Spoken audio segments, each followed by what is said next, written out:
It doesn't make sense. Well, the government doesn't care, really. It's coming out of your pocket anyway, so they don't care. Oh, thank you for that encouraging news, But John. practicality, the fact they have no sewage treatment plant, True. that's bad.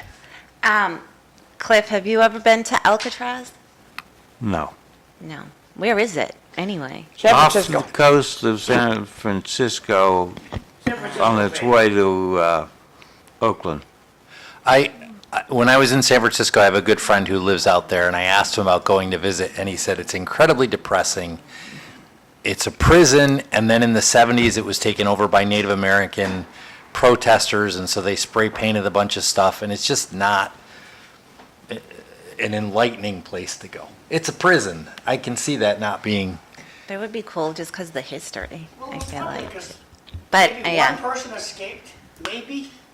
Well, people disappeared. I think everybody thinks he died in the bay because it's too cold. Guy did escape, but was never seen again. Alcatraz? It's a prison.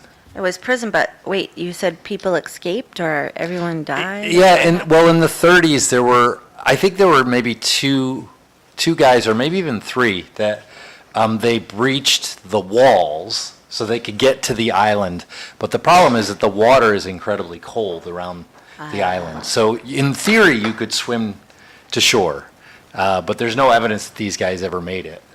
So it's sort of like a legend, like, ooh, that's like, maybe these guys got out. Yeah, maybe they did, but It's like Prison Break. And wait, what about all those escapees from prison? Was it in New York?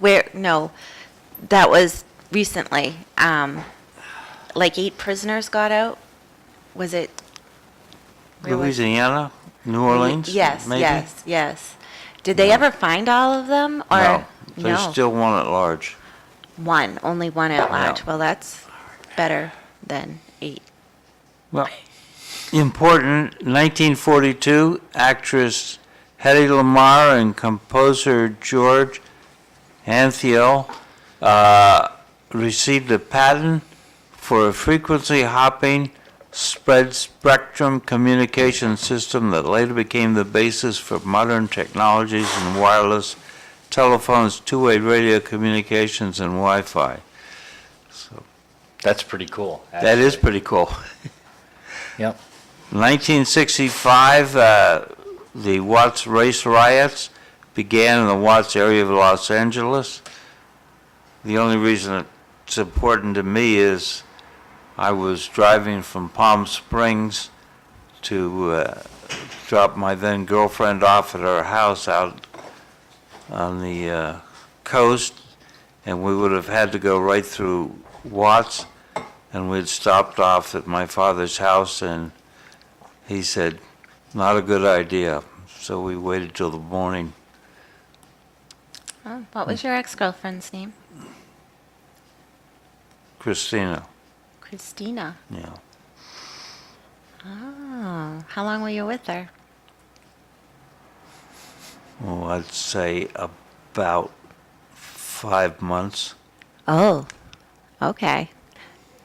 All right. Yeah. Okay. In 1970, All right, you want me to read it? 1972, Vietnam War. The United States Ground Combat Unit leaves I'm Mike. South Vietnam. yeah, we'll bring the mic over to you. Oh, it's Mike. Yeah, it's just, the Keep- sound just keeps breaking up, I can't hear anything, so, all right. There we go. Yeah, ground combat ended in 72, but I was still flying missions into Cambodia in 73. When did the embassy close in? 75, I think. Oh, is it that late? Because it is that late because they had the anniversary. They just had the. Yeah. That's right. Yeah. Let's see. In 1973, at 1520 Sedgwick Avenue, apartment building in the Bronx, DJ Kool Herc hosts a house party widely considered to mark the birthplace of the hip-hop culture and music. DJ Kool Herc demonstrates a new technique of beat juggling, and Coke LaRock performs a new style of vocal performance called rapping. So that's where rapping was born in 1973. Yep. In 1988, a meeting between Syed Imam al-Sharif, Osama bin Laden, Abdullah Yusuf Azam, and leaders of Egyptian Islamic Jihad in Afghanistan culminates in the formation of Al-Qaeda. Oh, wow. That didn't go well for us. No. Well, we were early supporters of Osama bin Laden. Yeah. So in 1933, Jerry Falwell was born, passed away in 2007. Hulk Hogan was born on this day in 1953. Yeah, it was so sad to see him just pass away, too. Yep. Died 1253, Claire of Assisi, a follower of Francis of Assisi. She was born in 1194. In 1890, John Henry Newman, English cardinal and theologian, died. He had been born in 1801. And in 2009, Eunice Kennedy Shriver, an American activist, founded Special Olympics, was passed away. She was born in 1921. So today's the feast day of Claire of Assisi and John Henry Newman. Interestingly, Wikipedia attributes John Henry Newman to Church of England, but he'd switched over to the Catholic Church. And today is Mountain Day in Japan. Oh, Mike, what international day is today? Did you check? Well, I didn't have a chance yet, so I guess I better fly into another country or something today and then come back. Yeah. Fru got you beat. So Yeah, he does. Just flying from one state to another doesn't count.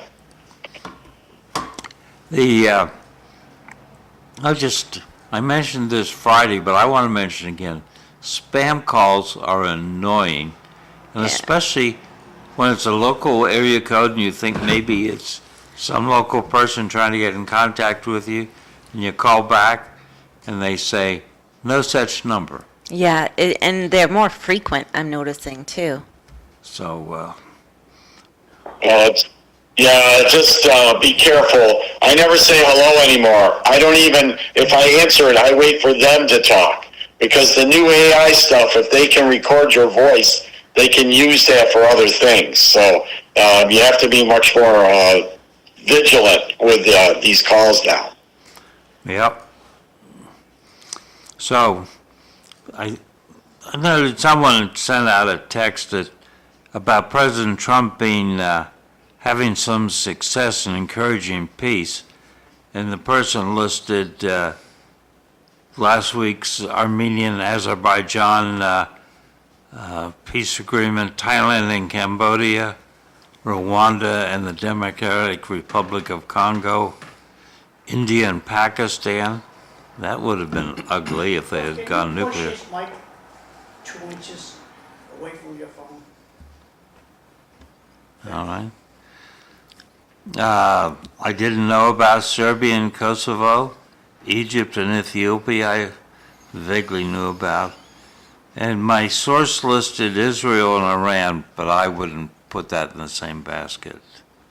And then Friday, the president's meeting with President Putin, I think in Alaska, to talk about Ukraine.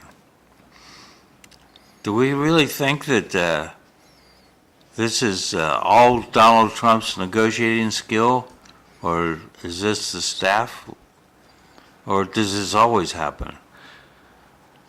Well, I think it's important to take a look at the list. The office of the President of the United States is extraordinarily powerful, and it would be strange if that office and the person who holds it, Donald Trump, wasn't involved in some way in many of the discussions of peace. I mean, that would actually be strange. But I think it's a little bit far-fetched to say this is a man of peace in any sense.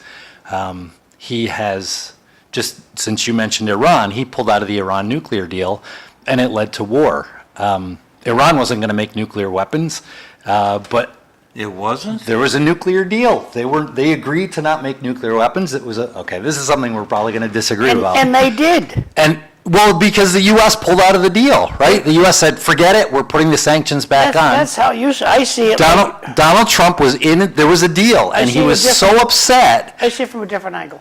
He was so upset, well, let me finish. He was so upset that Barack Obama, his predecessor, could have something that he didn't create. He said, I'm going to get rid of it. And he said this, I'll put in place something better. And what we've had now is a war. So it's a little far-fetched to say he's peaceful. He also said he's promoting peace, certainly not in that conflict. When he took office, he said before he even took office, when he was elected, there would be peace within a day in Ukraine and Russia. We all know how that's gone. Also, there was a ceasefire in Israel and Palestine when he took office. So these may be minor skirmishes or Which other time things. that he took office? When he took office in January of 2024, there was a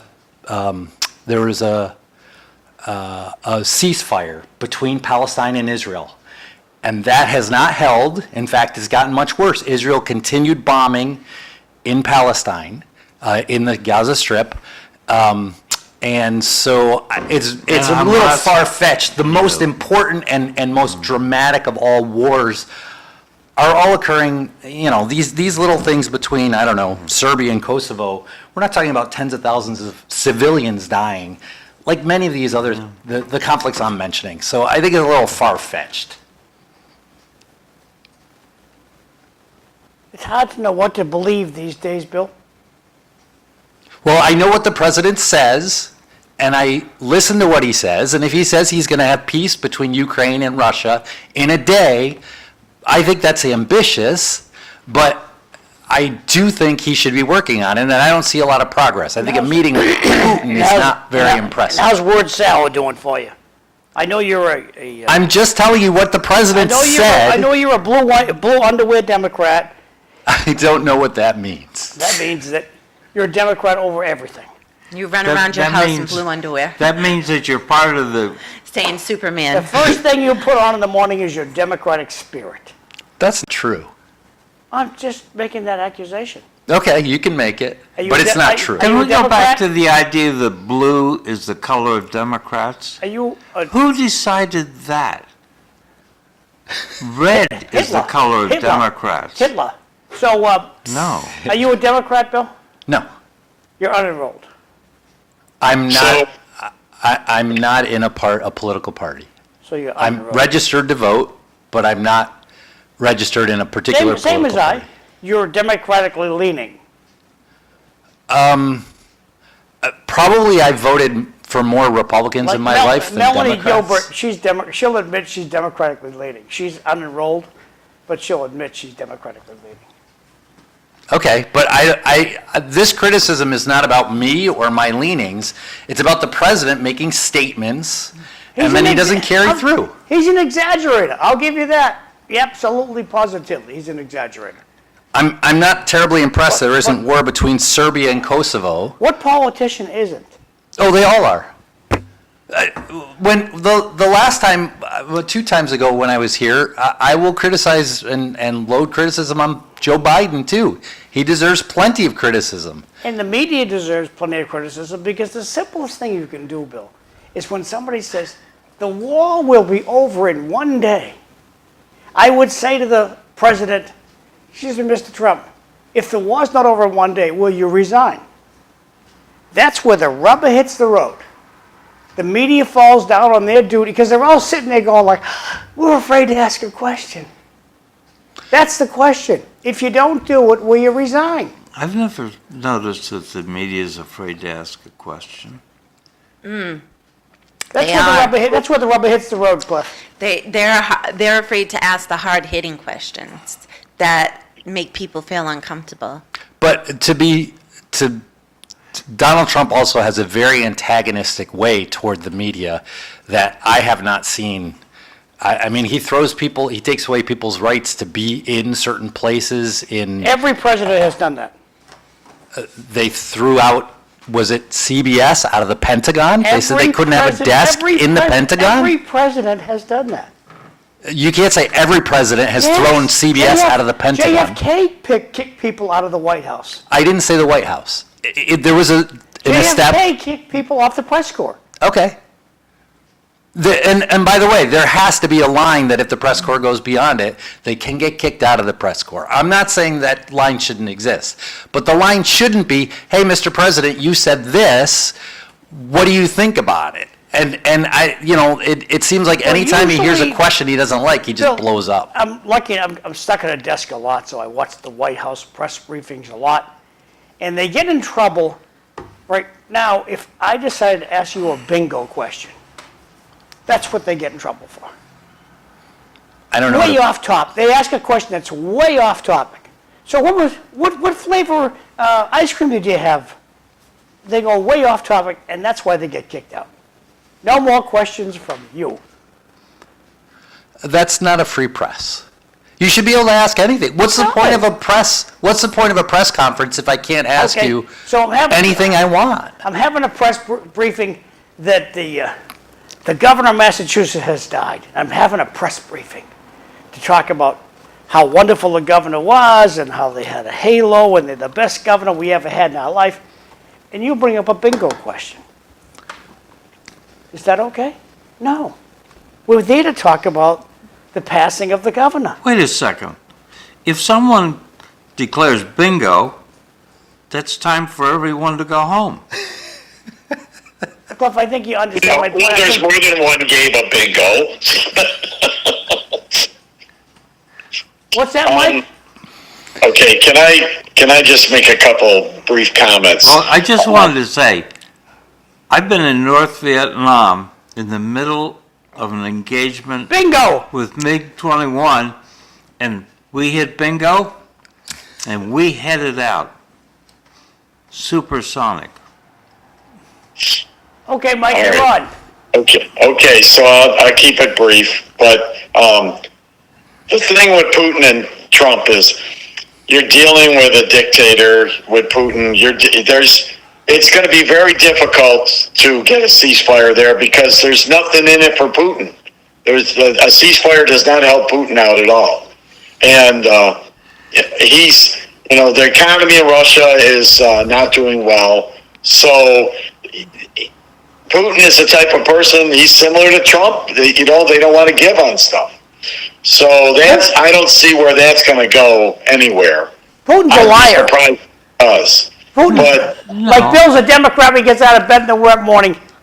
Putin's a liar. That's not true. As And long as Putin's breathing, he's lying. that's not true, and it's not fair, John. It's not fair to call me a Democrat. I've never been a Democrat in my I'm saying life. you put on your blue before you. I don't Let's come back disagree to with Putin I for a don't minute. disagree with some of the comments that Bill made.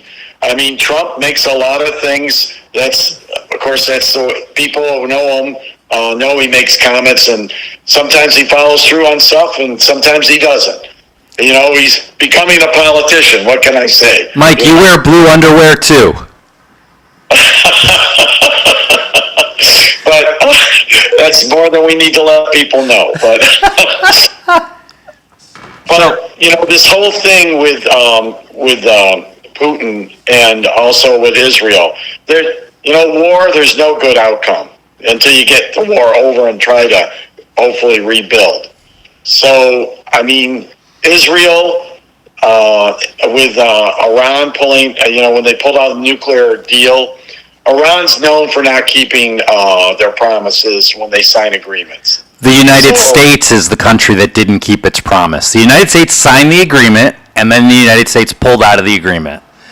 That's what history happened. That's exactly what happened. So I wouldn't accuse Iran of I that. understand that. But part of the reason they pulled out of it is because Iran doesn't keep the agreement. So we said, why should we be in something that the other party's not going to keep the agreement? Iran is a dangerous country.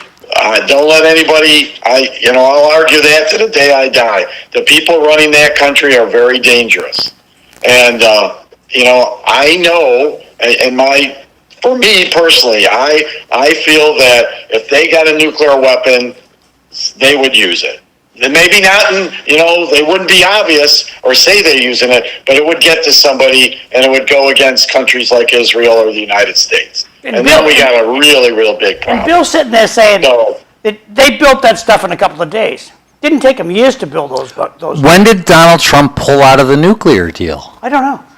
2017? I have no idea. Probably. Don't know. So you're talking about a long time. Of course they've been working on it because the U.S. said, hey, we're not giving you a deal. Donald Trump, in my opinion, never had an intention of replacing the deal. He didn't want a deal. He wanted to fight a war with Iran. He wanted regime change. So the U.S. entered the deal and had no intention of keeping it. So, I mean, it's just negotiating in bad faith. I think the U.S. is setting up countries to have a war with them. That does not seem right. Wait, And now this baby's 9 years old. isn't Donald Trump the only president who's met with the North Korean leader? Okay. So, he, Has he Sort met of with like- every leader of every country in the world? No, and neither has any other president. It's North Korea, though, is a special case. sure it's a pariah nation that we shouldn't dignify with our letting our president meet with them, in my opinion. Nuclear armed. Yeah, it's nuclear armed. Yep. But it's a pariah state that represses its people, causes mass starvation, and pretty much extorts whatever wealth it can from the nations around it in the world. so how is Iran much different than North Korea for what they do to their people? I mean, over there, they don't allow any free speech at all there. You do anything, and on this recent thing that happened with Iran, numerous articles on how they're going after and searching for people because they're so embarrassed that the Israelis had such good intelligence on where everything was and what was going on. So I mean, Iran the is only significantly, Iran is significantly more developed. They have a significantly stronger military. They're a bigger military threat to the countries around them compared to North Korea. In some ways, the biggest threat for North Korea is towards South Korea, of course, and China and Japan. And that's kind of it. There's not a lot of other danger they are in that area. Iran sits in a very important area because of its oil resources, and in many ways, it's a country that's more important to keep in the world It's a realm. huge population. You can say oil, blah. They got 90 million people. Yeah. living there. It's huge. Yep, it Iran is is. huge with population, and to say, they have this, they have oil, it's the number of people who live there. You never hear from the Saudis because the population is low and they have a ton of dough. These people would have a ton of dough if they had a better government. Their government's terrible there. End of story. It's important for the U.S. to engage with Iran. And I think when Donald Trump pulled out of that deal and promised a better deal, that's what we should have had. We should have had a better deal. Well, he didn't have a second term. Maybe he's going to work on it. We'll see what happens. Back to Cliff. Back to Russia. I think it's important, in my mind, to understand that for Vladimir Putin, it's an ideological, spiritual kind of thing. He wants to erase Ukraine. He wants to erase the Ukrainian Orthodox Church. He wants to erase Ukrainian history. He wants them to be seen as just more Russians. He wants to go back to the beginning of time, and it's not going to happen. Well, we'll see how that goes. Well, let's give America back to the Indians, and we'll all head back to our country of origin. Yeah, I think that would be a good America idea. loves to forget that. We stole this place from Indians. What do you mean with America loves to forget it?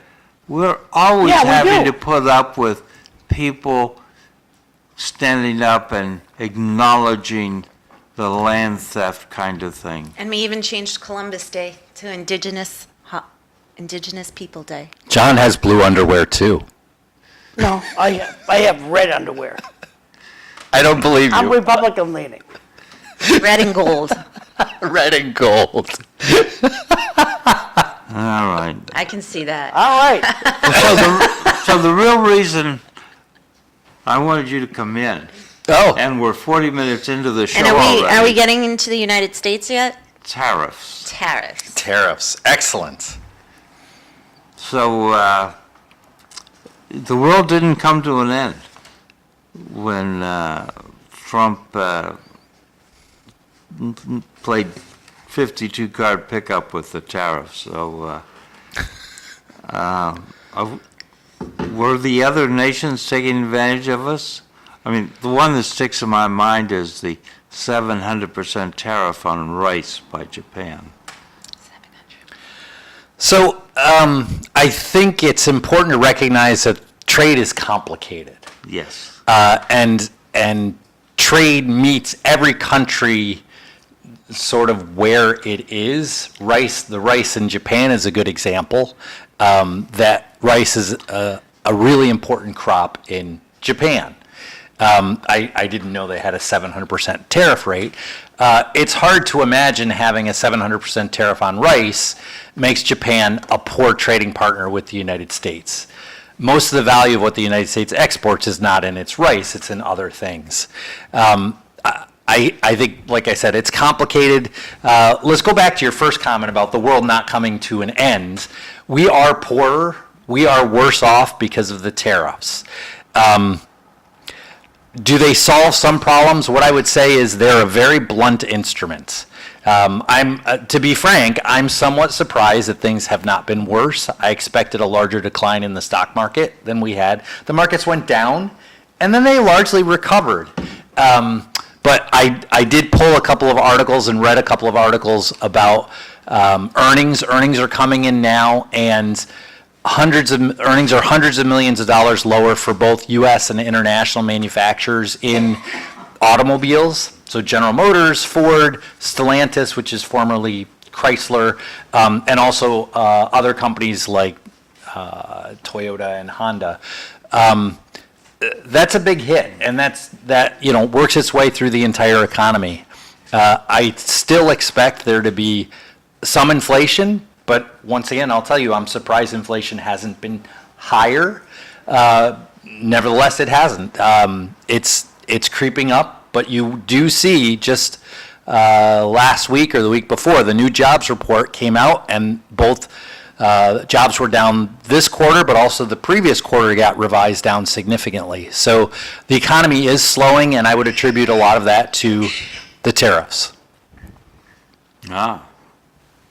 It's interesting, Bill, because up until the early 1900s, that's the way the federal government was financed, was by tariffs. Sure, that's true. Income tax or anything like that. Right, before the income tax, most of the budget came from tariffs. But it's also important to remember the federal government used to do a lot less than it does now. We could not, people talked about replacing income tax with tariffs. We couldn't run our government like that. There just is, the government's way too big and does way too many things to fund it that way. That's a different issue. Probably at least some of the people in the room think the government does way too many things, but that gets hard to stop doing certain Bill, things. will you remind the audience what you have your doctorate Well, we in? want all these services, but we don't want to pay for them, so. Sure. So John, I'm asking Bill to remind the audience what he has his doctorate in. yeah, John just asked about my PhD. I have a PhD in finance from Michigan State University. That's why, when the rubber hits the road, Bill knows a lot more about money than most people I know. So, Bill, do you think it's a good time to try to take manufacturing back to the United States? I think a lot of the changes in the manufacturing supply chain were inevitable because we had open trade. So it makes perfect sense to move things to where it's less expensive to do them. Everyone would do that. If you had a factory in Massachusetts and it was cheaper to make something in South Carolina, you'd move it there. And in fact, that's what happened when the mills left in the early 20th century, early mid. They all moved to South Carolina because the labor was much cheaper. So this is sort of a natural progression. Many of the jobs lost were not because of trade, they were because of changes in technology.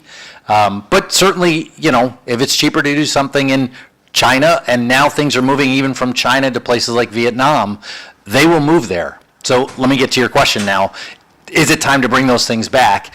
Most of them, it doesn't make sense to bring them back. For us to make socks or T-shirts in the United States, I don't think there's a lot of value added. What we should be doing is upskilling our workers and trying to get people integrated into an economy doing High-tech high-end machinery things. that's made in Germany. Yep. The money, the machines that print our money are made in Germany. Why is that? Cliff, let me ask you this question. 2025, do you think the United States could have a buildup like they had to make as many planes as we needed for World War II today? No. You think we'd win the war?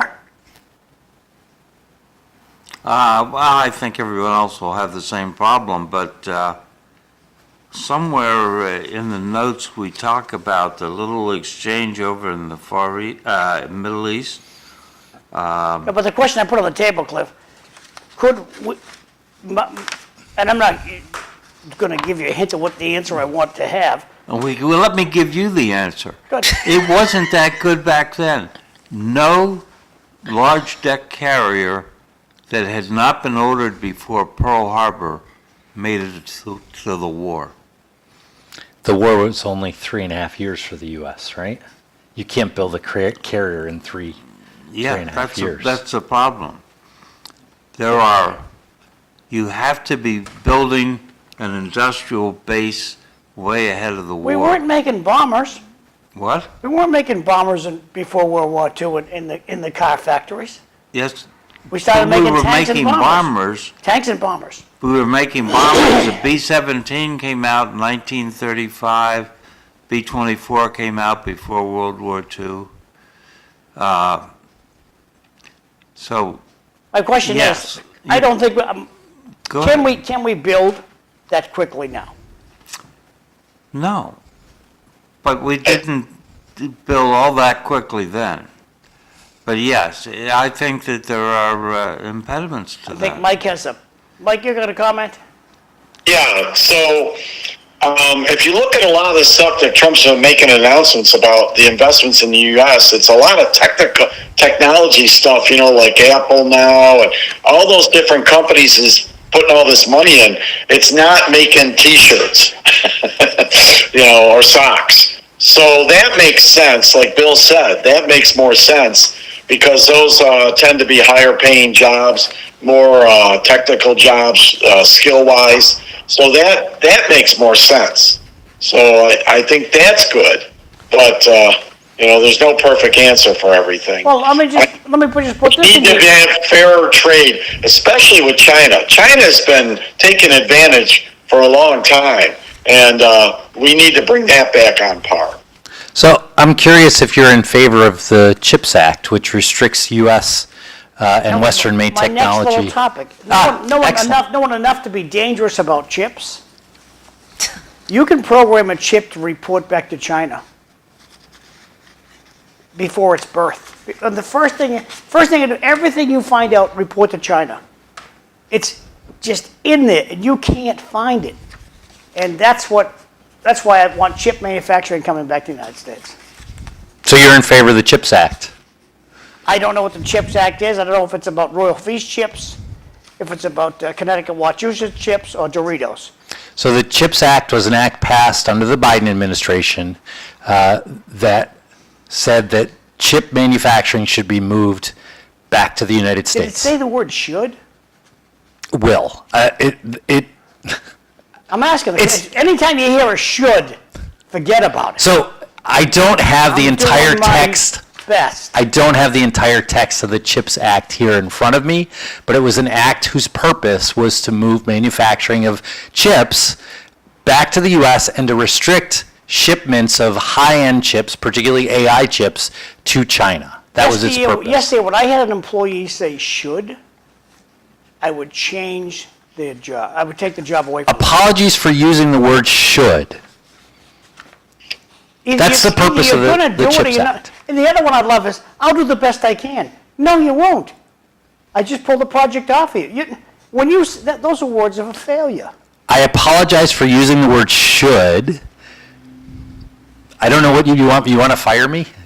No, but I'm just They saying. are building, I think, in Arizona, some new chip plants. So Yes. it's not that they haven't started doing it. They Who's are doing building them? it. Who's building And them, Mike? The they're- Chinese building them? A lot No. of this, a lot of this goes back to COVID, when we found out on our supply chains that if we had a crisis or something happening, it's like, wow, we don't have the ability to have these different items for our people in the United States or to do things. So that's what's driving some of this, pharmaceuticals, chips, all those kind of things, that they're saying we need to bring some of that back into the United States because it's critical. And it's not just for like in case of a war. Look at all the pharmaceuticals that were not being made in the United States. So it's a bigger thing than a lot of people realize. And some of it makes sense. Of course, it does not make sense that we make T-shirts or socks again. But this other high-end stuff does make sense for national security and also for the safety of our population. Mike, I just want to compliment your china closet. It's very beautiful.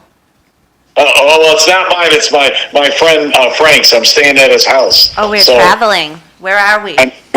I'm in New York. I'm sorry. Yeah, you came in a little later. I flew up on Friday and I'm flying back later on today. So I was teaching a soccer referee class. So We don't use the term china closet anymore. It's a crystal closet. Crystal. Glass. Beautiful closet, Frank. it's something to store things in and it looks great. Okay. Looks American made, too. It brings your eyes out. There you go. This should thing reminds me of the discussion of shall statements in contracts. That the use of the word shall is a fetish in writing contracts. The contractor shall do this or that. Back to John's point, during the recent fracas between Israel and Iran in the U.S., we fired more than 150 THAAD interceptors at Iranian missiles, and that's a quarter of our supply. And the question is, how quickly can we replace that quarter of the supply, and how did we run through 25%? We also fired 80 SM-3s off of ships, and there's a problem. You can't resupply those suckers at sea. Yeah, these are low-level engagements. This is not the U.S. being at war. This is the U.S. engaging in a small military. These small Yeah. military actions, And we're- and and we're building. out. Yeah, and We're we're out 25%. If you have a major military action, you're going to be out very quickly. Yeah. So the expression for that is not bingo, it's Winchester. Winchester means I'm out of ammo. We could go Winchester pretty quickly. And I don't think we're prepared to ramp it back up quickly. So I would point out, and I think this is worth noting, the next war is going to be very different. The next major war in the world, even these smaller military actions that we have are very different than what happened in World War II. The value of tanks is much different than it was in 1945. So being able to scale up in terms of making tanks and ships is probably significantly less important than being able to make more cruise missiles and also drones, small drones and that kind of thing. So I would hope, and from listening to Department of Defense, I think they are emphasizing things like cybersecurity and drones and the future, because this is where the future wars are going to be fought. And that's a different thing to scale those up as well. not just produce drones quickly, but produce them cheaply. The United States has to work on that side of the issue. And yeah, there's an article that came out that I saw that I think 90% of all drones manufactured in the world are manufactured in China. So the major commercial producers of drones, small, cheap drones are DJI. Chinese, and that's potentially problematic if there's a major military engagement and the U.S. needs drones. So we need to be very careful, and I hope there are people at Department of Defense and other places in the U.S. government thinking very carefully about this. I'd like to drag us back to tariffs for a second, because you'd mentioned to me that the courts are getting involved, and that sounds a little scary. So yeah, as soon, and I did read up more about this, so I'll give everybody the lowdown on this. So as soon as the tariffs went into place, there were quite a few people who filed lawsuits, which of course that's the way our system works. The government does something, someone says, I don't think that's legal, and they file a lawsuit. And so the major lawsuit is by a group of small to medium-sized importers who claim they would be, significantly impacted. Of course, they're having to pay hundreds of millions of dollars in import tariffs. The numbers now coming out, I think, are a few hundred billion a month or something is what's coming into the Treasury, something like that. Yes. And so this lawsuit We're in the black. has gone into the it's slowly going through the court system. But what was concerning to me was if these guys win the lawsuit, then actually the federal government would have to give the tariff money back.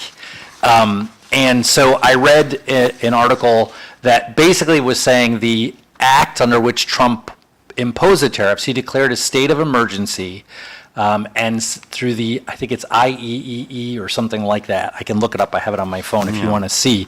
But there had to be a state of emergency. So Trump said that the immigrants coming into the country were a state of emergency and imposed the tariff. If that gets overturned, and I think it's a little questionable when you're talking about states of emergency, like, I don't know, is that really an emergency? It's been going on for years. It doesn't sound like it, all of a sudden it's an emergency. What the article said is there's a different act under which he could impose tariffs. So he could say, well, actually, I'm not imposing them under this act, I'm imposing them under this act.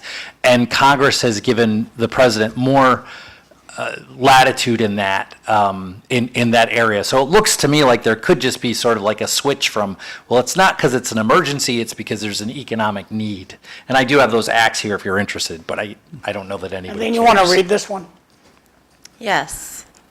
Trump has been dangerously referring to those news organizations who disagree with him as fake news since before he ran for president, right? And during his first term, he always did too, I think. Asking Yeah. reporters who they're with and berating them, if not from an outlet who tosses him bouquets, is a disgusting tactic. Yes, John, I hate Trump, but no solid blue underwear, rather red, white, and blue. John Curtis. I want to erase all of this from my head, all of you guys in red and blue underwear. I'm a That's visual, fair. I'm a visual person. That's fair. What's coming up in the next hour? Because we're coming up to the end of the Dawn Patrol. We're going to talk about Epstein. Maybe we'll touch on Tulsi Gabbard. What happened to We'll Stormy? talk about local stuff. What? Where's Stormy? Stormy is enjoying her money. Okay. Stormy Daniels. But speaking of enjoying money, Senator Josh Hawley has suggested returning all this tariff money that's pouring into the Treasury back to the people. That strikes me as a dumb idea. We need to be paying down the debt. Yeah, so you started the entire show mentioning that there's $34 trillion in debt, right? It's almost the first thing you said as we were starting. I think you kind of can't have it both ways, right? Either the debt's important or you want to give money back to people. The bill that was just passed through Congress, barely, with the vice president's help to get it through the Senate, increases debt significantly, and cutting more checks to more people just seems irresponsible, I think. I mean, it's politically attractive, of course. People like to get a check in the mail. Didn't they do that during COVID a lot? Yeah, it was done absolutely during COVID, under both administrations. Donald Trump's administration started it, and the Biden administration issued at least one check, and I think maybe the Trump administration had 2 checks, but it was for a very different purpose, right? It was because the economy was slowing because of COVID. That was to meet a very specific need. We're not flush with cash. If we were flush with cash, I'd say, sure, We're pay a flush with dividend. paper. Now, Bill, you do a little bit of international travel. Do they really want the American dollar more than their own? Every country, when I went to Cuba, where it's against the law to pay with American money, the people prefer to be paid with American money in Cuba. Okay, When I went to Israel, they prefer to be paid with the U.S. dollar. okay. And Rome, Italy, France, England was the only place that wanted the pound. Everybody else, American dollar's fine, love it. People want our money. Just my take. Hey, we got to go to break? Yeah. Stop talking. go out. Thanks. When I went to Israel, they prefer American. That's what I understand. Bigger than the defense budget.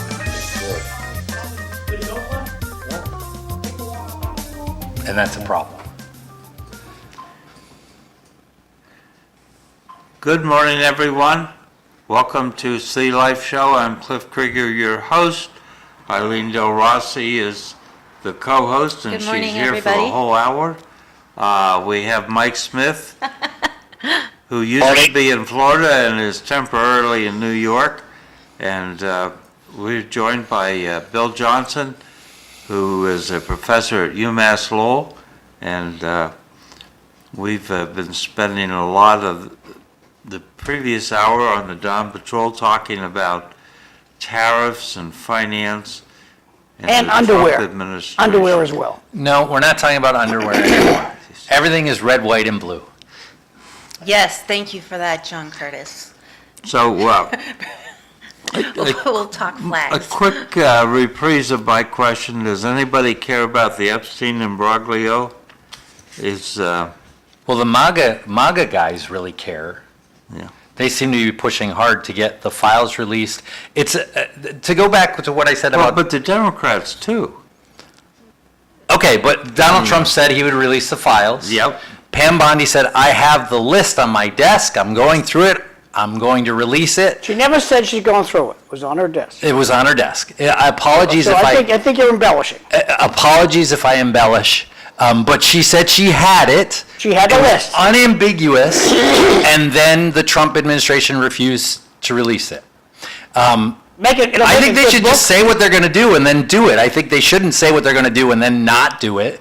And you know, it's a little weird because we have people like Elon Musk saying, well, Trump doesn't want it released because his name is in the files. I don't know, but this would all go away if they just release it. So I honestly, I don't really want to talk about it. We lived through Monica Lewinsky's actions with the President of the United States. How about the president's actions with Monica In Lewinsky? the Oval Office, you can say whatever you want. We lived through that. We'll live through Epstein. The only interesting question in my mind is, should Ghislaine Maxwell get a deal in response for releasing information? She's a convicted sex trafficker. Yeah. She should rot in jail. She's a terrible, I mean, she broke the law unambiguously. I don't know what information she could possibly have that would allow her to reduce, would benefit society by reducing her sentence. Which country is Epstein's island in? Well, what she could have is enough for Trump's enemies and release just that information and not on his side of the coin. So remember, we're talking about politics here. So, you know, the goal of, unfortunately, the goal of politicians, well, number one is to get reelected. But number two is to make your opponents look bad so you get reelected. The only people that I know of, Mike, that are talking to her, though, are prosecutors from Department of Justice. And who do they work for, Bill? They work for the President of the United States. Yeah, and they work for Pam Bondi, Yeah. who reports to Donald Trump. So why are these? They there's should all the not. links right there. It's the same thing when Biden was president. Everybody worked for him, so it comes downhill from there or uphill. But You know, but that's- this person is rightly convicted. She belongs in prison. I don't know what information she could possibly have. I don't see what it benefits society to do anything other than let her sit in prison. I saw recently she got moved to a lower security prison. I don't understand what possible benefit there is to society that we take a person who has done these terrible things, abuse of young women and girls, we're talking about children now, and move them to a lower security prison. Who would defend that kind of action? Save money? I agree with you, Bill, that politics are in play. You know, who knows what she said to people in the Justice Department, and part of the deal is move me to some place that's not quite as bad. Any prison is bad. I mean, you know, being a prison, you don't have choices. But, you know, there are some prisons that are lower security because they don't have convicted murderers there and, you know, other people that are rapists and stuff like that. But, you know, there's deals, unfortunately, going on all the time. And She was convicted. She was convicted. She was in prison. I don't understand why DOJ worked with her at all. She's done. She should be in prison. She should serve her time to society. There was agree. no injustice Bill, done. One at a I'm time. not disagreeing with you, but politics play a role in this. And if they can find information that will hurt the opponents of Donald Trump and the Republican Party, they will use that if they can. It's not anything new. I'm not disagreeing with you at all, Bill. Yes, my feeling is they put her in a room with the people who she abused, and if she survives after 30 minutes, she can go free, because you know she's not going to survive. So, you know, so I don't disagree with you at all, Bill, but politics are in play, whether we like it or not. Okay. Well, Bill, you've seemed to devote a lot of thought to this. More than I'd like to. What happened to Epstein? Was he murdered? Was he suicide? What is your personal opinion? So the Epstein.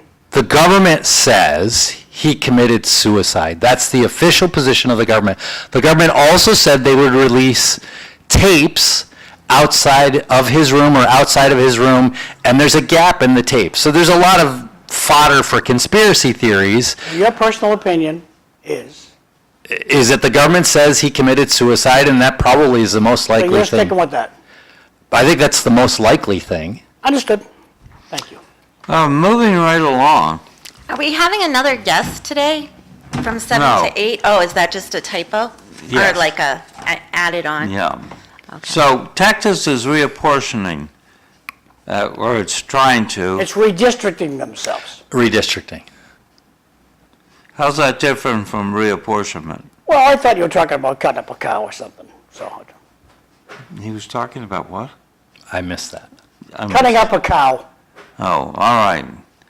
So, So you can have steak. You know, the steak. Democratic Party legislators in Texas have fled to other states so that they can't have a quorum. And then we have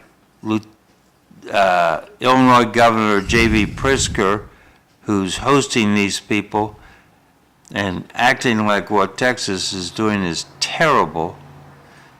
But if you ever look at the map of Illinois' 3rd Congressional District, it looks like a serious gerrymandering. And as a result, we got the congresswoman who went to Mexico and said she was prouder to be a Guatemalan than to be an American. In her words. I think you're mixing multiple things here. I am. Okay. And then there's the 13th district where my daughter votes, and from where congressional baseball shooter James T. Hodgkinson hailed. And that looks like a long snake running through at least half the length of the state at an angle. And then Maura Healey says, well, maybe we should do something. And you ask yourself, what would she do? Trump won 4%, 36% of the vote, and yet our delegation is 100% Democrat? Are there no Republicans in Massachusetts? Well, it depends on the distribution, right? Right. So, John, I gave you 2 maps and a text message. Okay, I'll go looking for them. Hey, while you're doing that, I'm going to make a couple comments on this. Good. So, I understand why they're doing this, because they don't like it, but they're not in charge. They don't have the majority. Well, So why, who's let me doing give you an this? example. Oh, You know, hold that on, Mike, why, who's doing this? The Democrats in Texas, okay, why they left the state. I'm sorry. I thought because we were discussing it, so I'll be more specific. So they've left the state. Now, think about this. If you were working for somebody and you said, well, I don't like things here today, so I'm just not going to show up for work. The next day, you definitely won't be showing up for work because you no longer have a job. So they have a legal obligation to be involved with legislation, whether they like it or not. And they need to, if they have a problem with the they need to get the majority back. But that's the way it works. It doesn't matter. Look at New York State. The Democrats control everything in New York State, too. So, I mean, they have a few Republican congressmen, but they basically control everything. California. It's the way some of the states are. And in some states, the Republicans control more. That's the way it is because people voted for people to represent them.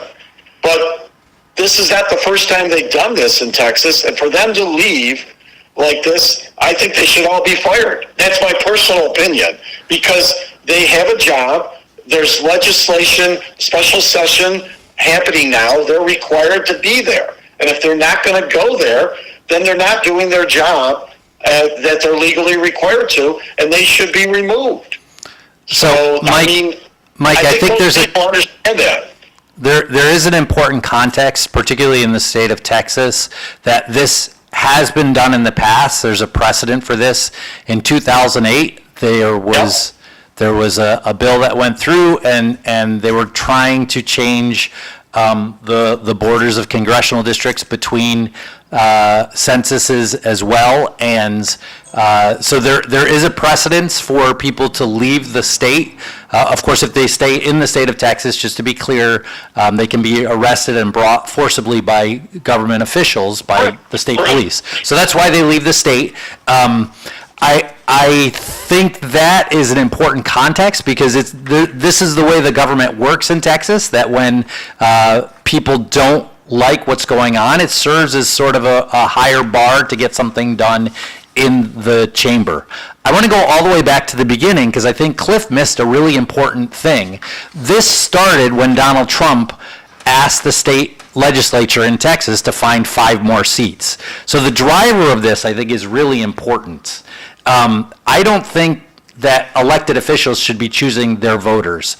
I think that's a terrible thing. And of course, this is, I mean, Cliff is pointing out, but everybody gerrymanders districts. Yes, they do. It was invented in Massachusetts. And they do it in Massachusetts. It was invented here. They do it all over the United States, but conceptually, we should not want that. I also take huge issue with, after the census is done, you should set your districts, and then you should keep those districts. The purpose of the census is to decide who gets to vote in Congress. You should not be changing willy-nilly because you feel like this district or that district or this voter or that voter. Anytime you're meddling between census, taking of a census, it seems like you're doing it for the express purpose of the elected people choosing who votes for them. And I think that's conceptually wrong. It's wrong in Massachusetts. It's wrong in California.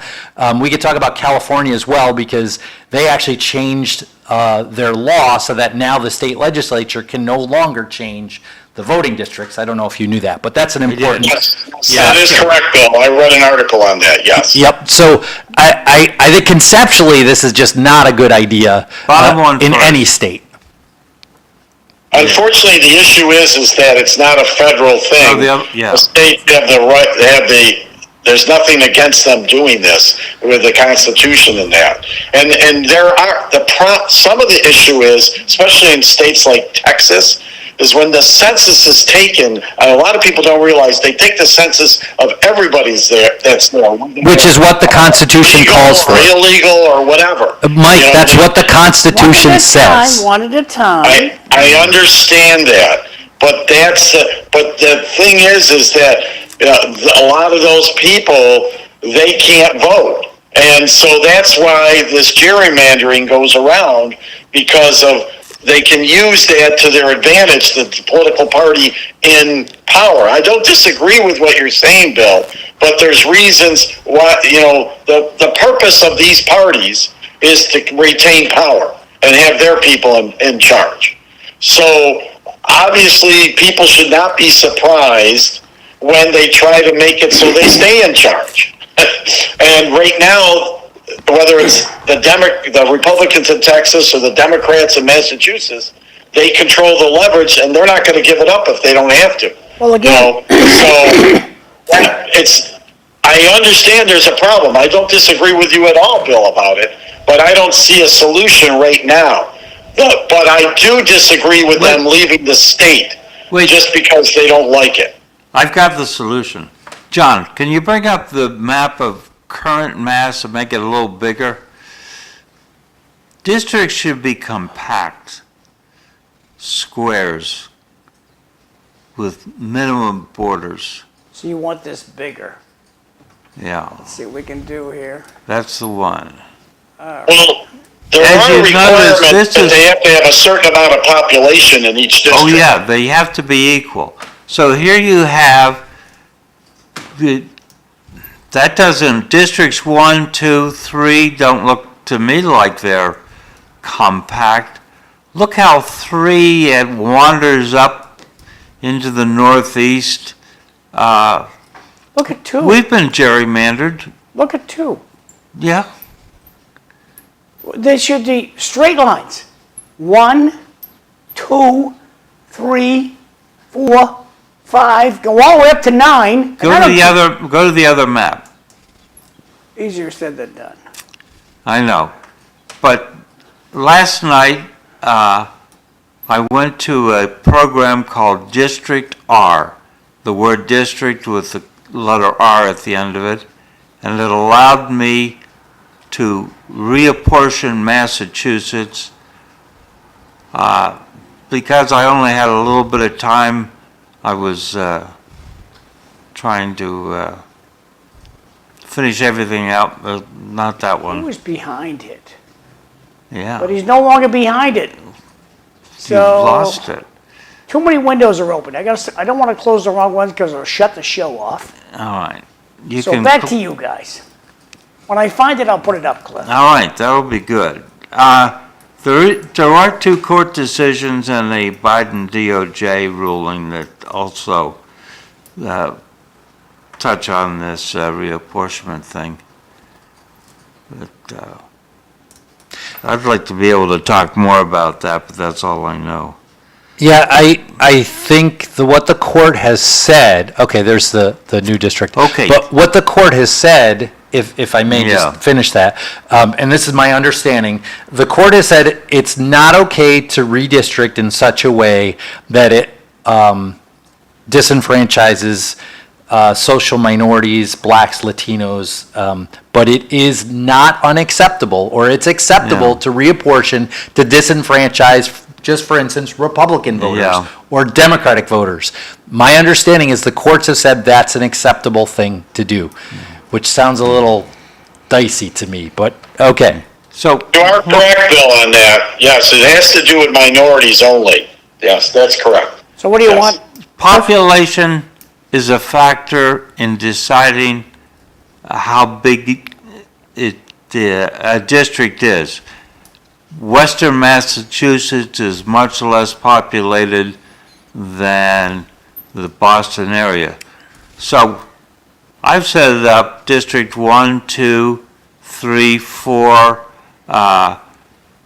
So that's the 5 Western, the green to the northeast and the green to the southeast. And there's a gray and an orange in there, and they're much smaller in terms of area, but much bigger, but it's the same in population. Now, this isn't finished. I still have about 114,000 people to allocate somewhere. And let's not forget about Lowell's gerrymandering. Yeah. What the hell kind of map is this? Oh, this is Lowell's map. The politicians got together and decided to screw Bob Hoey. That's what the Belvedere section is all about. Can we get a Bob Hoey update? Bob Hoey is recuperating. I'm going down to see him today. Oh, very nice. And with, let's see, who's coming? John Zimini, Tom Bommel, and Evelyn Thorin. They don't know they're all coming, but they're all coming. We're all meeting here at 11 and scooting down to Boston to see Bobby. I did have a picture of Bobby. I'll find it. He's sitting yesterday down at rehab. So he started taking visitors yesterday. But getting back to this issue, they didn't want Bobby Hoey to run in South Lowell. So what they did was, the city leaders made sure his house was in Belvedere. And that's gerrymandering right here in lovely Lowell, Massachusetts. And so anybody who says, well, look at District 4, what a stupid thing to do, it's just not right. It should just be straight lines. One, and go, whatever you want to use it up, I couldn't care less. It should be straight lines. This business of like, oh, we're going to be curving around this way, no. So let's be clear about why parties do this. I think this is important. Both Republicans and Democrats have a lot of influence in this, even when there's independent committees. But you still want that slide? But what the Republicans want and what the Democrats want is they want mostly safe seats. So the Democrats want mostly seats where definitely a Democrat will win. It's just a question of who wins in the primary. And Republicans want mostly safe seats, mostly Republican seats that always Republicans win. It's just a question of who wins in the primary. And then just a few seats that either a Democrat or Republican could win. When did it become, it's all about the parties, our side's got to win? When did the American people lose? Because it's not about the best American for the job. It's not. It's all about our side has to win. In a sense, that I agree with you, yes. And when did it become that? And I don't think that's a healthy environment to go off into. I think that should be discontinued. I don't think it's healthy either. I will tell you, our founding president, George Washington, said this is potentially problematic when parties are more important than the country as a whole. It is. Our side's got to win. Yeah. And those people are all terrible. Kill them. That's what happened in Nazi Germany, the Nazi Party. All right. So, when we elect you to replace Lawyer Trahan, and you go down to Washington, Cliff, when and I you're like win Bernie Powerball, Sanders, you're not affiliated No. with any party? when I win Powerball, I'm going to sue the state and stop paying for party elections. That's irrelevant. And once you start That's paying, irrelevant. Once we stop taking taxpayer money and paying for party elections, then I will push the legislature to force them to quit their party as soon as they're sworn in as an elected official. So, when you get down there, and you have something that you want passed as a bill, you're going to put it in there, and are you going to go out and solicit votes to help you get it passed? Cliff, do you want to keep? John? You want to keep? Yes or no? Just simple yes or no. No, I'm not. No. First of all, Lori Trahan, okay, in Massachusetts, to run against Lori Trahan, who's doing nothing about digital addiction. Our children are becoming addicted. No, I know this is way off base, but it's supposed to be okay now. We're talking No, about the you're legislature. filibustering because you don't want to answer the question. I told you I'm So not- you are ready to I'm go not- to the U.S. Senate. I'm not going to run for Lori Trahan. If I ran for anything, I'd run for U.S. Senate. I Yeah. wouldn't run. There's 5,000 Congress people. All they are is job givers, and they all run around with a wheelbarrow full of money. That's all. What else do they do? What's Congress do? She's a congresswoman, yeah, well, what can she do? She can get you a job. They passed the budget. Oh, 500 of them. So What? they wouldn't miss her vote, would they? If she went to Hawaii and just didn't vote? One vote? Probably not. Probably Okay. not. They have power. Look at that But power. what if everybody went to, never mind. She's a piece of rice, Let's go back rice to, stew. all right, Soup. put That's gonna my get map back tariffed. up, John. Put my map back up and let me talk to the audience. I think this is a chance to make some pretty condensed districts based on population and people living next door to each other. Like I say, this is a program, it's called District R. You can gerrymander any state you want to, or any city for that matter. So it's kind of a fun thing to do to see what the outcome would look like. But that is much closer to being a ungerrymandered set of 9 districts than what we have today. Does it tell you anything about the party makeup in your districts? Because we know actually each county in the map, Yeah. we know like what percentage of voters vote, are registered Yeah. which way. We don't know who votes how, but we know Yeah. where they're registered. So does it tell you that or no? I don't remember that it does, but Okay. it's got more capability than I was prepared to spend time So, on. Mr. Mapmaker, Yeah. help me understand, you went up and down, all of my friends are here. And why did we go up and down when we came to this region? Why did we start making these the way they are? You were up and down going, why is it this little, whatever color this is, why doesn't this just go down and have green being the next? I don't understand why you're populating the map this way. I'm trying to make them compact. There's too many people. The districts have to get smaller as you get east, because there's too many people. Yeah, so? You can't. So with if you this- take a slice, it's going to be a really skinny slice. If you went from all the way from New Hampshire to Rhode Island, it'd be a really skinny slice to get through Lowell Yeah. and Worcester and, Oh, shucks. okay. What's the gain? of The being- gain being this is- big little fat pig right here, what's the gain? The gain is that the distance from one person to another is less than if it went all the way from top to bottom. And that, I would hope, would encourage voter involvement and turnout. Also voter cohesion, I think, is important. Yeah. You make it more complicated, less people are gonna vote. Okay, so would you, you want to take a cut at that for Friday? Not processing your question, Bill. He wants to know if you want to make up districts that you like. No. I'm not gonna do it. Well, if I actually get a free half hour, I might No, take Cliff, there's no need, it's just a thing where, John, I will do what you suggest and we'll talk about it. But I'd like to talk about where the economy is going Well, right Cliff, now please because. don't invest a lot of time in it. It's not that important to me. Financial Exchange, last week, one of the hosts suggested that there was a recession in the offing.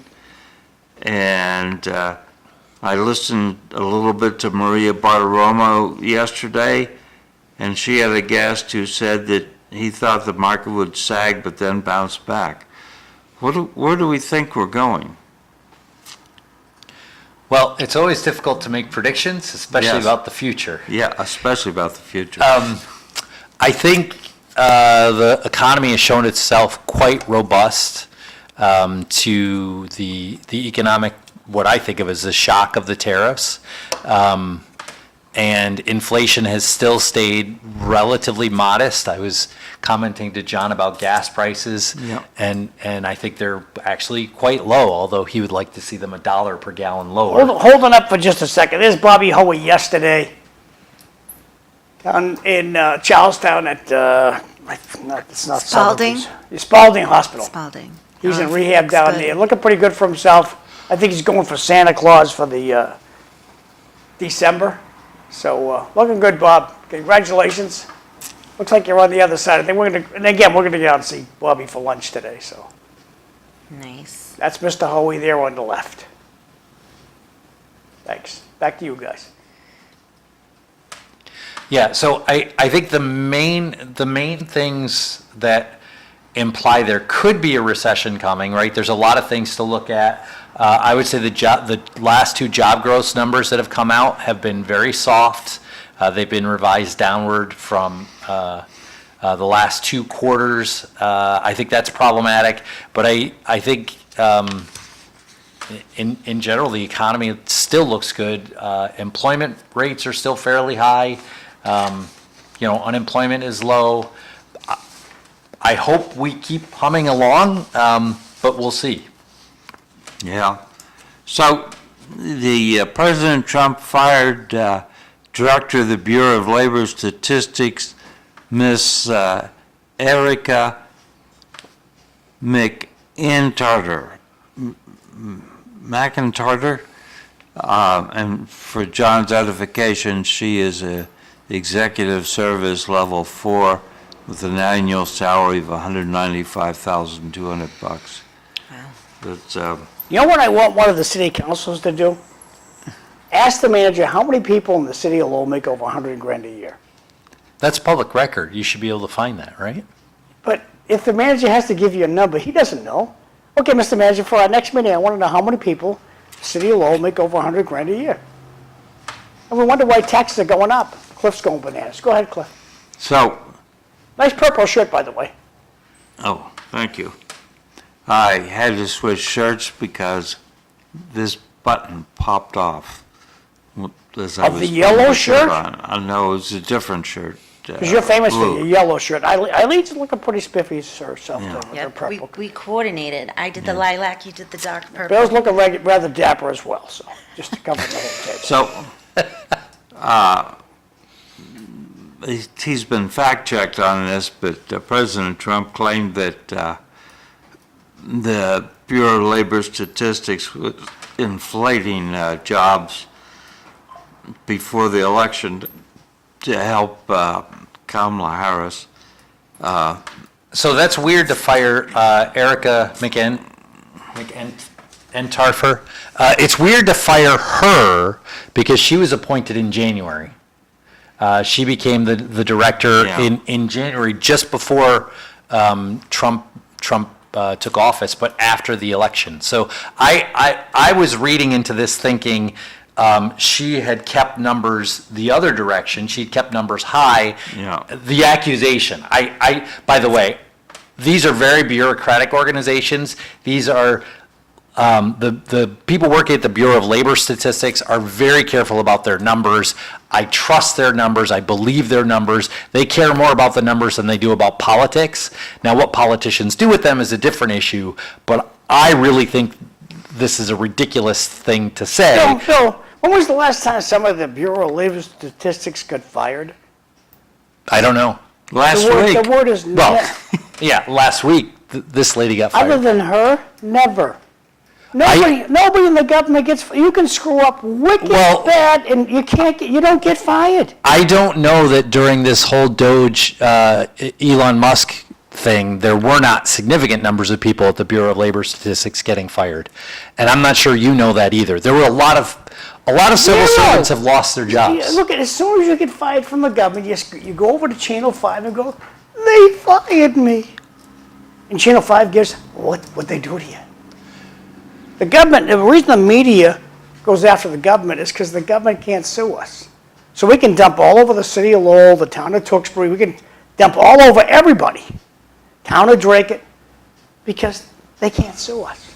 We can't pick on Cliff's Macaroni Company because he'll sue our pants off. And by the way, Cliff's Macaroni Company would lose that lawsuit because of the First Amendment. We could say whatever we want. We can even claim people have different colors of underwear in public, No, and you they can't. can't sue us for that. No, you can't.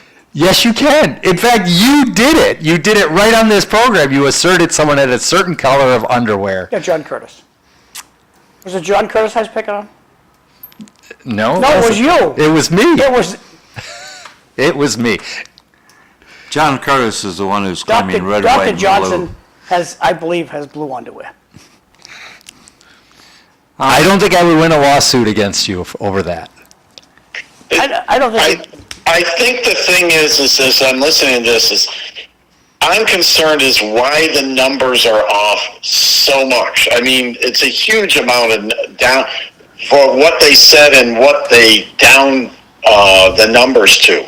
I mean, you're talking a couple 100,000 jobs, and people take these statistics to determine a lot of things in the economy. They Yeah. do. Yeah, and I think the revision down, I don't think it was a couple 100,000, but I think it was close. Over the May, June, and July, I think it came out to about 200,000. Okay, there. yeah, Just overall take 3 the months. numbers with a grain of Yeah. salt. Yeah, that's a huge. Bill, that is a huge number. Though.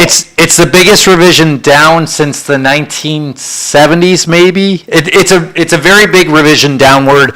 And the way these things work is the government gets a bunch of surveys, and the Bureau of Labor Statistics sends out surveys, to all these companies, thousands and thousands of companies, and as the surveys come in, they release numbers, and then when they get more surveys later, they revise those numbers. So the people sending in the surveys later had worse news about job growth than the people who returned their surveys earlier.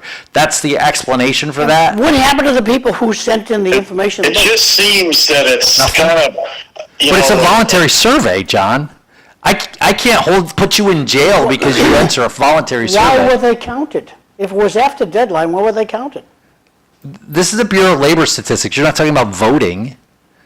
The U.S. government wants the best data it can get, right? They should want the best data they can get. No, it's whatever makes the other side look bad. It's not a It's a partisan party game. organization. It's a party game. It's not a partisan the Bureau of Labor Statistics is not a partisan organization. I disagree. Now, I agree. I'm going to tell you, John, I agree with Bill.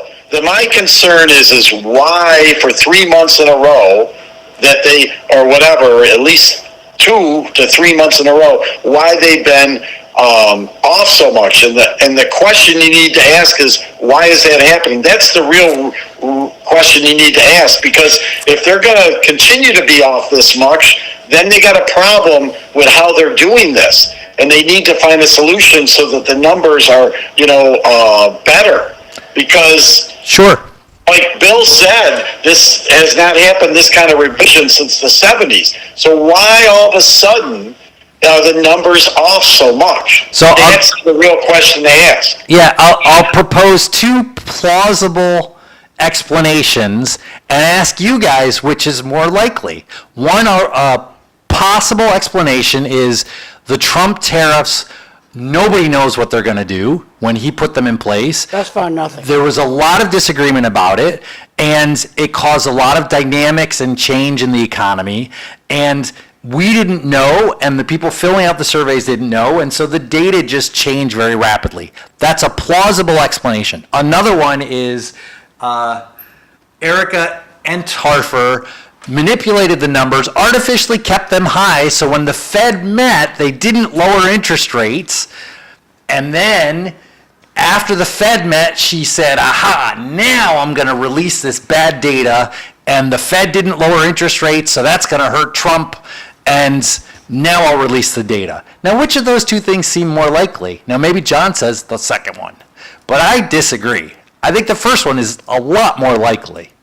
I think Yeah, that's Bill, my concern is we use those numbers, and the markets especially do not like uncertainty.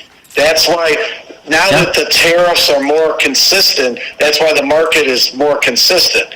So the same thing with these numbers. When the market sees these kind of numbers, they're like, what's going on here? And so Yeah. it affects all that. I'm sorry, So guys. I'm We sorry. need to find a solution why it happened. Excellence in the government has gone right out the window. When you work for an entity that there's no way you can get fired. You can be late for work, you can sleep at work, you can give sloppy reports, you're not going to get fired. Anyway, Excellence in There's government, another sadly, has gone out factor the in window. here. Back over to Cliff. and over the weekend, I guess, on the email exchange, a group of us were discussing the tanker disaster, the Boeing tanker, the KC-46. Yeah, the new one that doesn't work. And I threw out the line, maybe this is all the fault of, I wrote the Dragon Lady, but the people at the other end knew I was talking about Darlene Drurin, who was a former executive service. And someone wrote back and said, no, she was in jail by then. So I think that Trump may have the same thing. He was mistreated to a certain degree by the bureaucracy on his first term, and therefore he may be untrusting of any of the bureaucracy. So that may be why he was dubious about Erica McEntire? No, I'm doing McEntire. So, Yeah, apologies to Dr. Erica for our yes. repeated mispronunciation of her name. Eileen, Yes. 3 school districts have been went out on strike. Gloucester, Beverly, and some people in Marblehead. And the argument was they weren't getting paid enough to be able to afford housing. Is that true? Is that true in Lowell? Listen, I'm listening.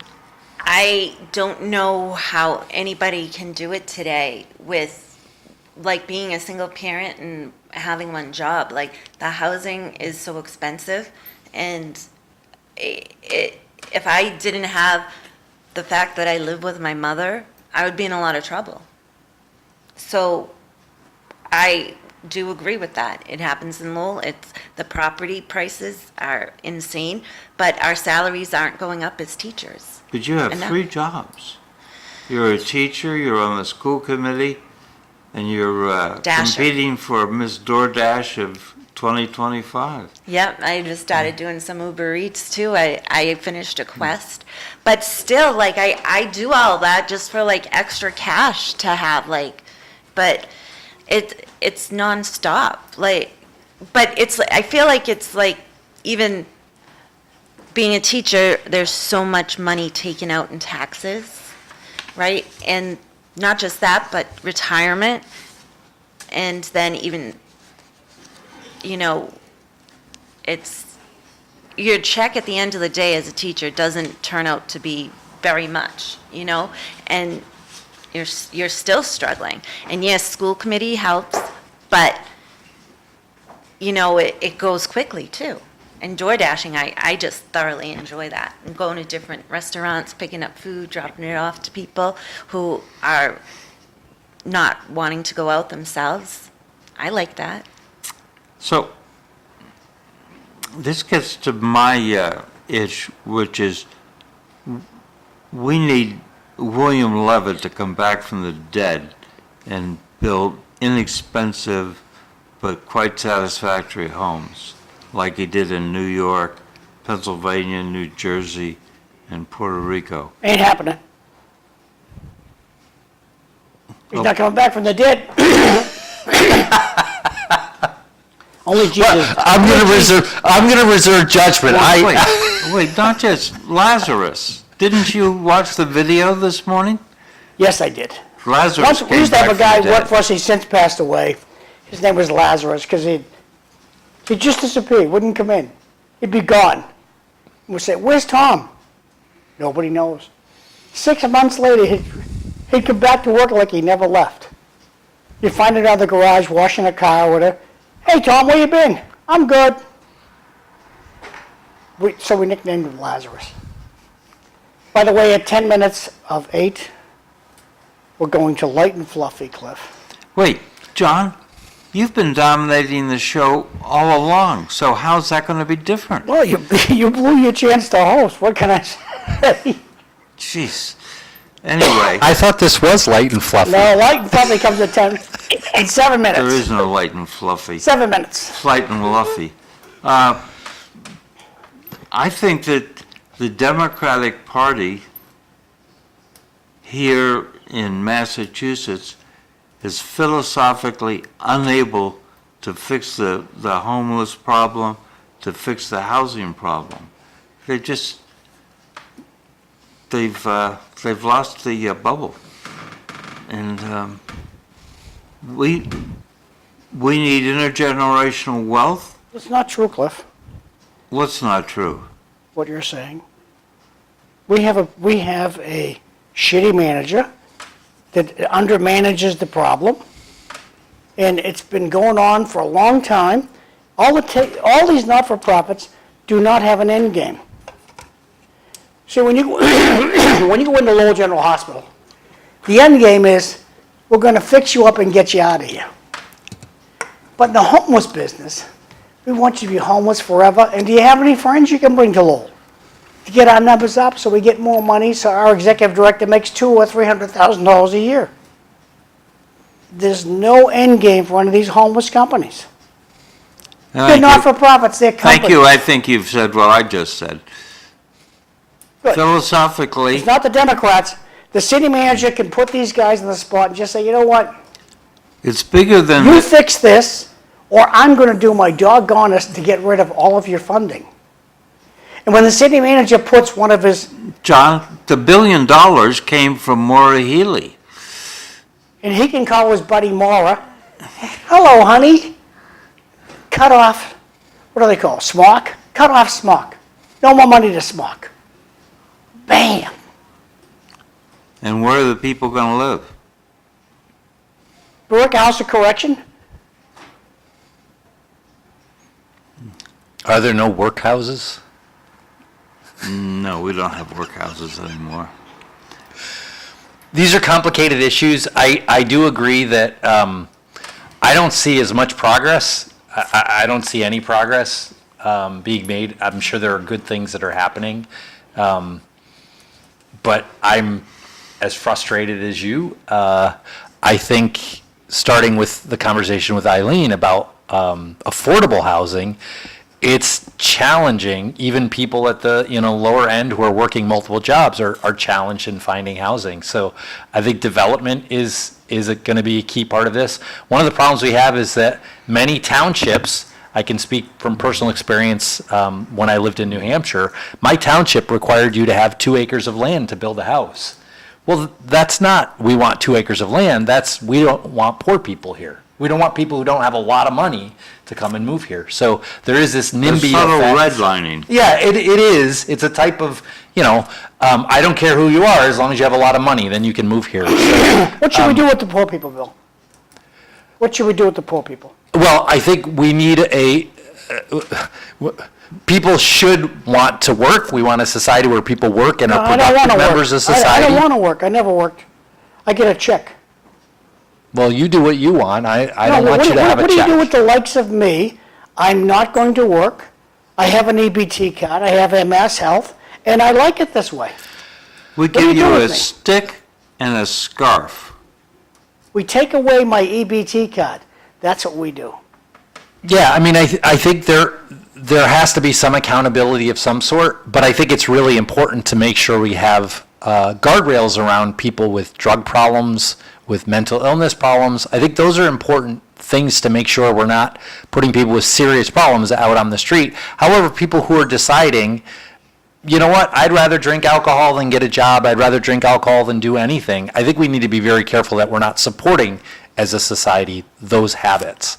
Obviously, those people have a problem, and we need to treat them for alcoholism, not give them money and propagate that. So getting back to the housing thing, though, we need to build lower cost housing. We must. How are you gonna do that, Bill? If you're a roofer, yeah, you need a new roof on your house. It's gonna cost you 20 grand. So my guys are gonna replace the roof on your house. Meanwhile, you want me to go out to Bedford or Westford where there's a ton of land and build a house for next to nothing. I'm gonna go for the high paying job I'm gonna get fixing your roof. I'm not gonna go put a roof on a house for $50. You're not gonna get the workforce to do the job. Well, it has to be, this is a society problem, and it has to be solved with society means. That means government has to be involved in this. There's not a solution of, well, we should just want the markets to fix this. The markets are not going to fix this. Well, I have friends that say we have to limit the population. We're overpopulating the United States. Stop it. Well, but that doesn't solve your question. I mean, you want people to have fewer children? I'm not sure I understand. What? Some of my friends, the solution to America is we have to downsize the population. Through euthanasia? Too many people live here. But through what, by what means? Let them die. Wait, so some 27-year-old guy who's divorced, lost his job. There are some of my friends that's the solution. Just let him die. I'm not subsidizing it. Would you give the guy, what do they make? Would you give the guy $50,000 out of your pocket a year? Sure. Okay. Would you give the guy $50,000 out of your pocket every year, Bill? I think society. No, you personally. And I pay taxes, so yes. But I'm not going to write that guy a check. I think you need the programs around it. There are none. But we do that now. You just give the guy a check, do as you damn well please. Bye-bye. Well, Gets a check every month. EBT card. They get it every month. Yeah, where is my EBT card? I have one over here. Here it is, my EBT card. so there is and I apologize, I can't tell you who originally said this, but there is a quote that I think is very good about homelessness. With solving homelessness, we can solve it now, but we can't be fair. We can either solve homelessness or we can be fair. And what that means is it's not hard. You just get a bunch of apartments and you put them in apartments. There, now we don't have homeless people. But everybody in this room would say, but that's not fair. No, it's not fair. It's absolutely not fair. So if you want to be fair, then you're going to have homelessness.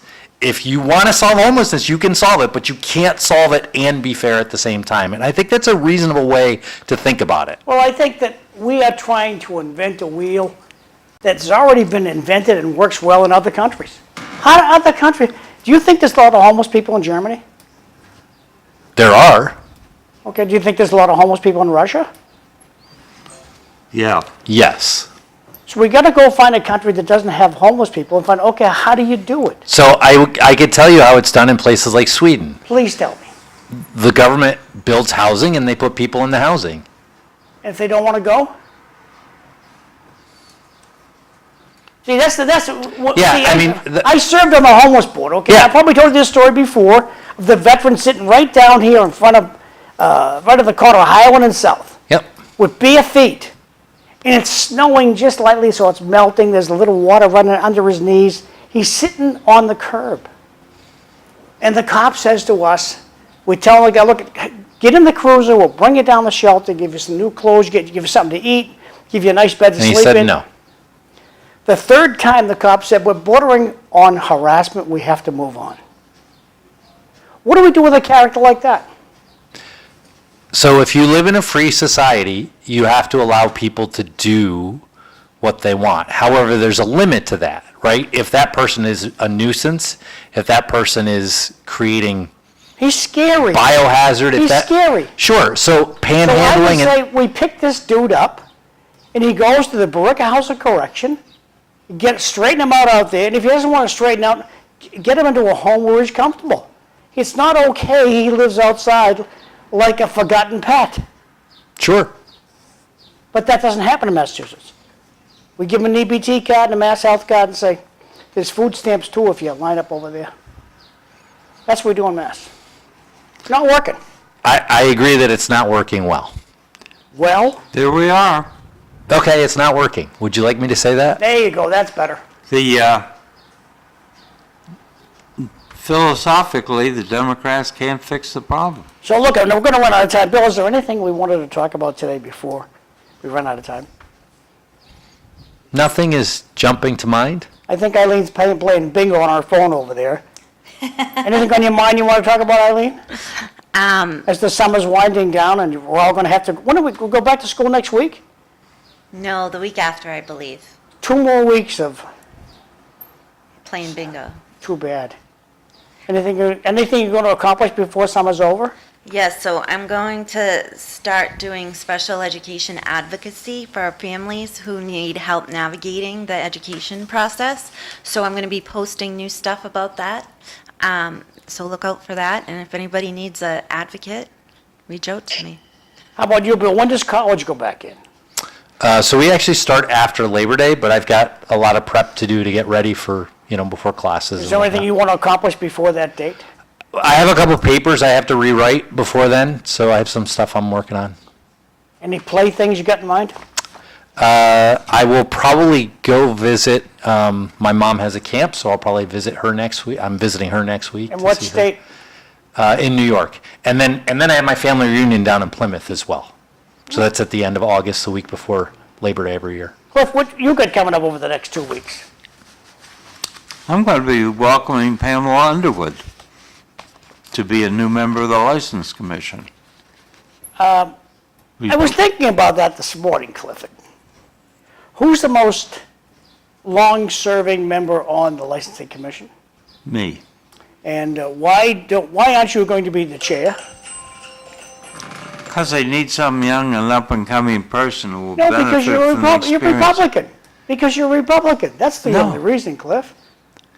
I, at one time, was asked by a city manager about being chair, and I was Well, asked would you be if chair I could- now? Excuse me. I was asked if I could take direction, and I said that I was an independent commissioner, and I would use my judgment to make the best decision. And translating that into English, the city manager said to Cliff, these are my words, not Cliff's, "Will you do what I tell you?" That's what the city manager said to Cliff. Yeah. And Cliff gave him one finger back. Yeah. So I you- was as polite as I could be. Yep, and I think using words like independent-minded, I think is perfectly clear, but also perfectly clear. Yes, it is. And very nice. It's a nice way of saying it. I have my 5 rules. They vary sometimes in number. The owner has to make a profit. The public has to feel that they're being served so that they can allow the owner to make a profit. I got to take this pie and throw it in Tommy Golden's face. Do you think the Excuse president, me, I'm only on number 2. the president's shitty manager Number 3. will appoint somebody who Number can take 3 direction? is it should not. Cliff's processing my issue. Well, no, I was trying to get through my 5 items, but then I But forgot you just jumped off. what they were. But, You'll get it back. oh, the neighbors should not be unduly bothered. The police should not be unduly involved. It should not be expensive. And lastly, we should not have any disastrous events like when Lord Rogers and Dale Evans' son drunk himself to death when he was assigned over in Germany. That would be a disaster. So anyway, a long I gotta ask city Mike. council meeting. I got to ask Mike. If you have to ask Mike, Mike, remind him to say there's a long city council meeting tomorrow. whoop-de-doo. So, Mike, we're on light and fluffy right now. Anything you want to accomplish before the kids go back to school? What about before the kids go back to school? Personally, in your personal life, anything you want to get done over the next 3 weeks? Well, Kathy's going up to Canada for a week to see some friends. I'm going to be probably doing some work around the house, get a couple projects done, and Then we're leaving right after Labor Day to go to Minnesota for a week to help celebrate a friend of ours, his 90th birthday party. Fantastic. Wishing you the best weather. So And- Cliff wanted to talk about the upcoming extraordinarily long city council meeting. What's on there, Cliff, that they're going to talk about? Everything's on there. Everything. But I'm more interested in the school committee because Eileen has a motion about the Bartlett School. They don't have, Even an elevator that works. how long have we been trying to do ADA kinds of things? I don't know, but it's not happening there, unfortunately. There's a lot of other issues, and I mean, it's in one of the most poverty-ridden areas, and there's not a much diversity, equity, and inclusion there. Parents are working like 2 to 3 jobs, and anyone's trying to like get on PTO. Where is the Bartlett School? Monalancet Street, The acre. the acre. So, do we still care about DEI? I thought that was unproductive. The proportion of, right, well, I don't even know. We have busing. Shouldn't there be kids from Belvedere going to the Bartlett School? But for some reason, they're not. And yet we're spending millions on buses. I Hey, live in- tomorrow we got Francisco Maldonado, Sean McDonough, and Tom Bomo's going to be the host. Time is short, kids. Say goodbye. The show is over. Say whatever you want to say, Bill. Oh, thanks, everybody. I'll see you later. Bye, have a See you good tomorrow. All right. Thanks, Bye, Mike. thanks, Mike.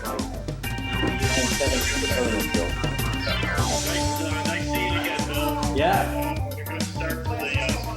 Thanks, Mike. I think we agree more than we think we do. That's because we're reasonable. It's the politicians that are not reasonable.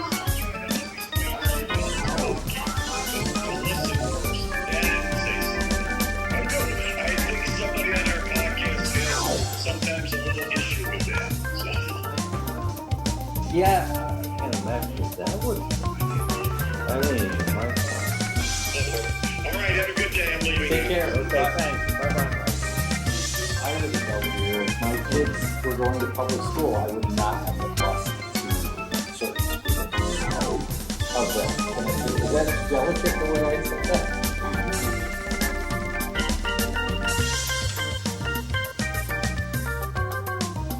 If I was doing it over again, I'd do homeschooling. So we homeschooled one of my sons for 1 year. It was okay. It was a little tricky. It was tough because